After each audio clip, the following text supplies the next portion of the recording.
Chapter 7 The Home Under the Ground. One of the first things Peter did next day was to measure Wendy and John and Michael for hollow trees. Hook, you remember, had sneered at the boys for thinking they needed a tree apiece.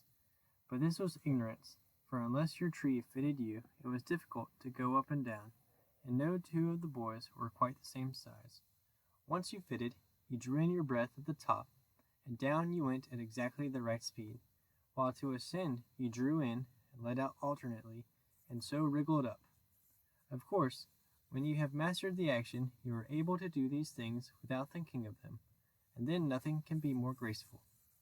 But you simply must fit, and Peter measures you for your tree as carefully as for a suit of clothes, the only difference being that the clothes are made to fit you, while you have to be made to fit the tree. Usually it is done quite easily, as by your wearing too many garments or too few. But if you are bumpy in awkward places, or the only available tree is an odd shape, Peter does some things to you, and after that you fit. Once you fit, great care must be taken to go on fitting, and this, as Wendy was to discover to her delight, keeps a whole family in perfect condition. Wendy and Michael fitted their trees at the first try, but John had to be altered a little. After a few days' practice, they could go up and down as gaily as buckets in a whale. And how ardently they grew to love their home under the ground, especially Wendy. It consisted of one large room, as all houses should do, with a floor in which you could dig if you wanted to go fishing, and in this floor grew stout mushrooms of a charming color, which were used as stools. A never tree tried hard to grow in the center of the room, but every morning they sawed the trunk through, level with the floor. By tea time it was always about 2 feet high, and then they put a door on top of it, the whole thus becoming a table. As soon as they cleared it away, they sawed off the trunk again, and thus there was more room to play. There was an enormous fireplace, which was in almost any part of the room where you cared to light it, and across this Wendy stretched strings, made of fiber, from which she suspended her washing. The bed was tilted against the wall by day, and let down at 6:30, when it filled nearly half the room, and all the boys slept in it, except Michael, lying like sardines in a tin. There was a strict rule against turning round until one gave the signal, when all turned at once. Michael should have used it also, but Wendy would have a baby, and he was the littlest, and you know what women are, and the short and the long of it is that he was hung up in a basket.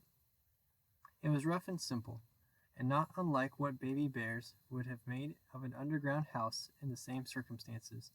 But there was one recess in the wall, no larger than a bird cage, which was the private apartment of Tinker Bell. It could be shut off from the rest of the home by a tiny curtain, which Tink, who was most fastidious, always kept drawn when dressing or undressing. No woman, however large, could have had a more exquisite boudoir and bedchamber combined. The couch, as she always called it, was a genuine Queen Mab, with club legs, and she varied the bedspreads according to what fruit blossom was in season. Her mirror was a Puss in Boots, of which there are now only 3, unchipped, known to the fairy dealers. The washstand was pie crust and reversible, the chest of drawers an authentic Charming the 6th, and the carpet and rugs of the best, the early, period, of Marjorie and Robin. There was a chandelier from Tiddlywinks for the look of the thing, but of course she lit the residence herself.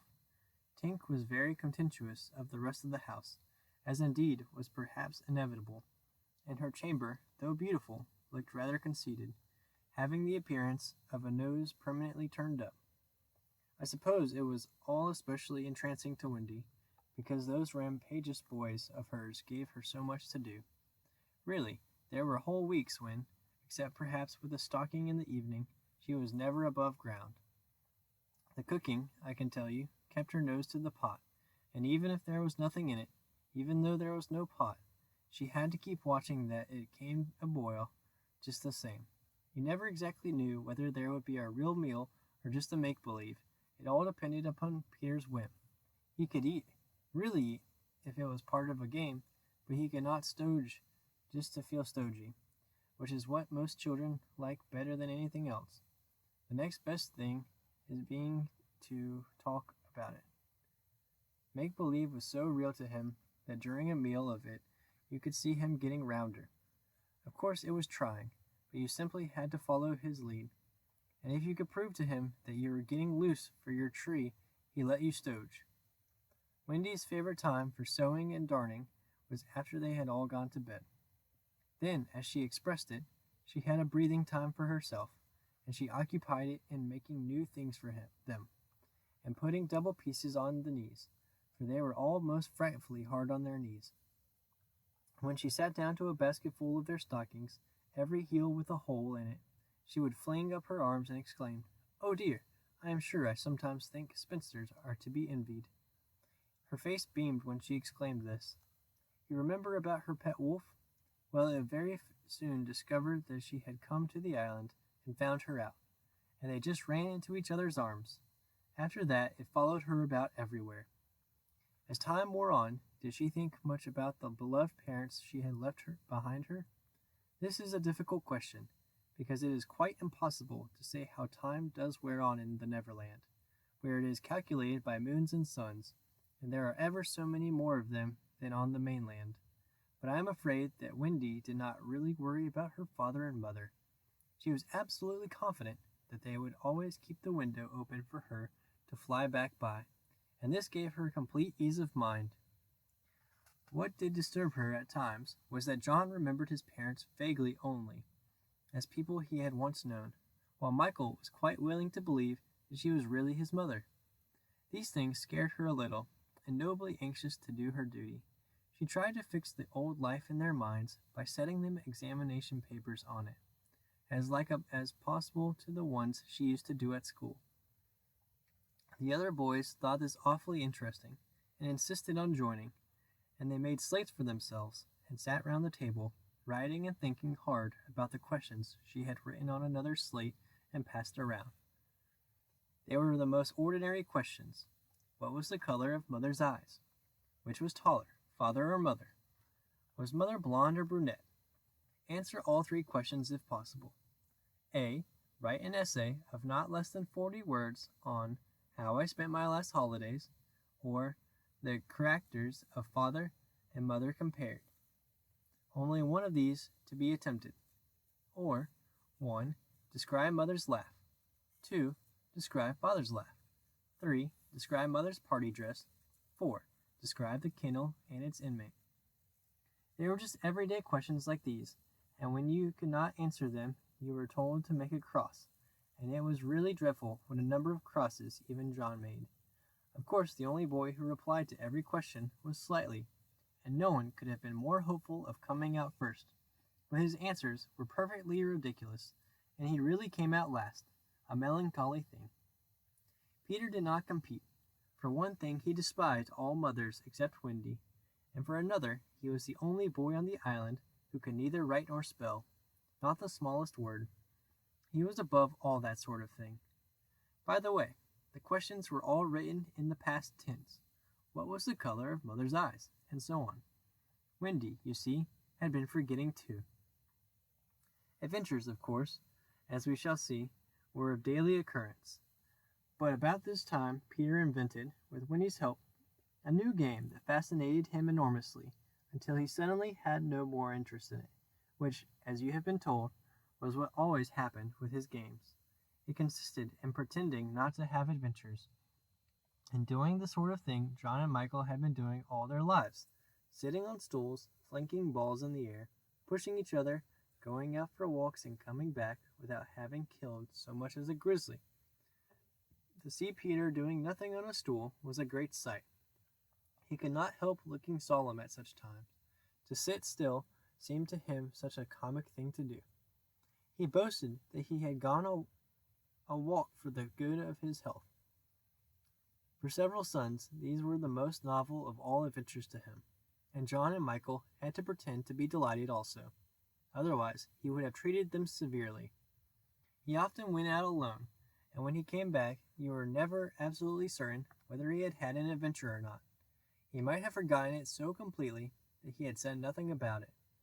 And then, when you went out, you found the body, and on the other hand, he might say a great deal about it, and yet you could not find the body. Sometimes he came home with his head bandaged, and then Wendy cooed over him and bathed it in lukewarm water, while he told a dazzling tale. But she was never quite sure, you know.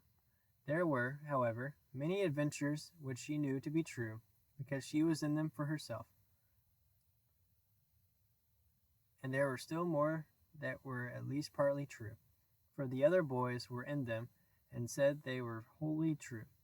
To describe them all would require a book as large as an Latin-English dictionary, and the most we can do is to give one as a specimen of an average hour on the island. The difficulty is which one to choose. Should we take the brush with the Redskins at Slightly Gulch? It was a sanguinary affair, and especially interesting as showing one of Peter's peculiarities, which was that in the middle of a fight he would suddenly change sides. At the Gulch, when victory was still in the balance, sometimes leaning this way and sometimes that, he called out, "I'm Redskin today. What are you, Toodles?" And Toodles answered, "Redskin. What are you, Nibs?" And Nibs said, "Redskin. What are you, Twin?" And so on. And they were all Redskin. And of course, this would have ended the fight had not the real Redskins, fascinated by Peter's methods, agreed to be Lost Boys for that once. And so at it they all went again, more fiercely than ever. The extraordinary upshot of this adventure was, but we have not decided yet that this is the adventure we are to narrate. Perhaps a better one would be the night attack by the Redskins on the house under the ground, when several of them stuck in the hollow trees and had to be pulled out like corks, or we might tell how Peter saved Tiger Lily's life in the Mermaid's Lagoon, and so made her his ally. Or we could tell of that cake the pirates cooked so that the boys might eat it and perish, and how they placed it in one cunning spot after another. But always Wendy snatched it from the hands of her children, so that in time it lost its succulence, and became as hard as a stone, and was used as a missile, and Hook fell over it in the dark. Or suppose we tell of the birds that were Peter's friends, particularly of the Never bird that built in a tree overhanging the lagoon, and how the nest fell into the water, and still the bird sat on her eggs, and Peter gave orders that she was not to be disturbed. That is a pretty story, and the end shows how grateful a bird can be. But if we tell it, we must also tell the whole adventure of the lagoon, which would be, of course, be telling two adventures rather than just one. A shorter adventure, and quite as exciting, was Tinker Bell's attempt, with the help of some street fairies, to have the sleeping Wendy conveyed on a great floating leaf to the mainland. Fortunately, the leaf gave way, and Wendy woke, thinking it was bath time, and swam back. Or again, we might choose Peter's defiance of the lions, when he drew a circle round him on the ground with an arrow and dared them to cross it. And though he waited for hours, with the other boys and Wendy looking on breathlessly from trees, not one of them would accept his challenge. Which of these adventures shall we choose? The best way will be to toss for it. I have tossed, and the lagoon has won. This almost makes one wish that the Gulch or the cake or Tink's leaf had won. Of course, I could do it again and make it best out of three. However, perhaps fairest to stick to the lagoon.